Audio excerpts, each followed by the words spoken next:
Stephen Fleming அவர்கள்ட்ட கேட்கப்பட்ட கேள்வி என்ன அப்படின்னா, என்னங்க எஸ்ஆர்ஹெச் என்ன பண்ணாங்க அப்படின்னு கேட்டதுக்கு அவர் சொல்றாரு, SRH shut us down in the last 5 to 6 ஓவர்ஸ்ங்க. அதாவது கடைசி 5லேருந்து 6 ஓவருடைய பவுலிங் நீங்க பார்த்தீங்க அப்படின்னா, எங்கள வந்து வாயடைக்க வச்சுட்டாங்க. எங்கள வாய மூடி வச்சுட்டாங்க. வாய மூட்டு போ அப்படின்னு சொன்னா எப்படி இருக்கும்? அந்த மாரி வந்து உண்மையாவே வந்து எங்கள கம்ப்ளீட்டா அவுட் ப்ளே பண்ணிட்டாங்க அப்படின்னு சொல்றாரு.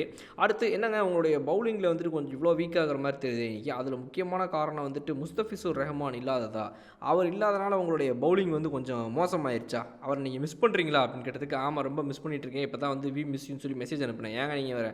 இந்த மாரி தான் பிளேயர்ஸ் யாராவது ஒருத்தவங்க இல்லாம போயிட்டாங்க. இன்ஜுரி ஏற்பட்டுருச்சு, இல்ல விளையாட முடியல, ஆப்சென்ட் ஆகுறாங்க அப்படின்லாம் இருக்கும்போது, இது எல்லாருக்கும் நடக்கிறது தான். ஒவ்வொரு ஐபிஎல் டீமுக்குமே இந்த மாரி டோர்னமெண்ட்ல நடக்கிற விஷயம் தான். அதை எப்படி நம்ம தாண்டி வரோம், கடந்து வரோங்கிறது தான் விஷயம் இருக்குது இல்லையா? ஸோ அந்த வகையில பார்க்கும்போது வந்துட்டு எல்லாத்துக்கும் நம்மகிட்ட ரீப்ளேஸ்மெண்ட் இருக்கு. எல்லா ரிசோர்ஸும் இருக்குது. இன்னைக்கு பாருங்க முகேஷ் சௌத்ரிய கொண்டு வந்தோம். ஆனா முகேஷ் சௌத்ரி பேடு, வொர்ஸ்ட்டு நீங்கலாம் சொல்லுவீங்க. பட் நான் என்ன சொல்வேன் இந்த இடத்துல ஒரு கோச்சா,